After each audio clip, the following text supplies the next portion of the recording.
yelled in front of the crowd, like, I mean, very honestly, and like, I'm sorry if I've wronged you. Like, if I've hurt you in any way, like, forgive me. Like, and she described like a lot of hurt that she had experienced in her home life, and like after she shared, like a crowd of like 60 people like surrounded her and prayed for her, and like I feel like that really captures the beginning. Over the course of the next few days, like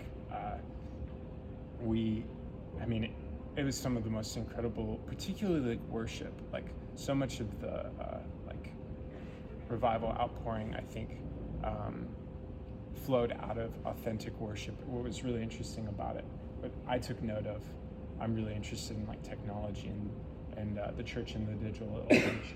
They didn't have the projector screens up; they were down. I mean, like there were no lyrics. And whenever they would introduce speakers, it was just like first name, rather than listing all of their, accomplishments. And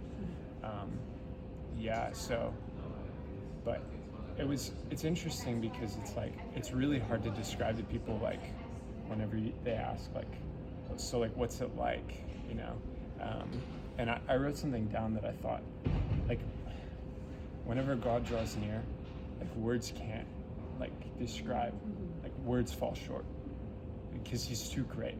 And so you do what you can with words, but like I think Friday evening around midnight, it was like packed, and that was probably the most incredible worship experience I've ever had in my life.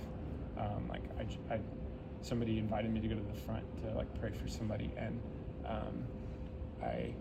as I drew closer to the altar, it was like I was more aware of God's presence and his awesomeness and my utter unworthiness, and I fell down in front of the altar, just like sobbing, like God, like I didn't know that I didn't know what I was getting into. I mean, and it's something that it's hard to explain, and I hope I never forget it. But I think the first 3 or 4 days were really special for the student body. It was as though like God like specifically met this community and like revealed his glory to us. I mean, like confession, repentance, forgiveness, like healing, especially for this community. But at some point, it seemed as though there was a shift between like the student body being served to having to serve, because a lot of people captured, that Friday night.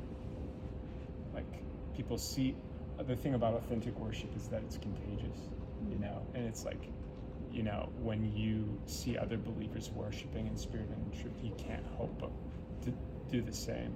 And even over TikTok, Facebook, or Instagram, and I think that's what happened. And so the world saw what was happening, and everyone and their mom showed up.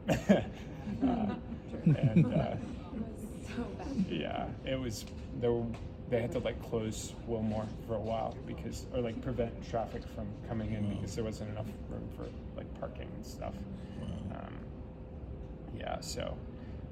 And since then it's been, I think yesterday things settled down, and the way I've described it to people is like it feels like an ocean. Like, how the tide rises and then it like falls back, and there's like seaweed and all this stuff like on the ground. That's how it feels now. It feels like campus is very exhausted, and What day is this? Oh man, I'm not sure if it's Thursday or if it's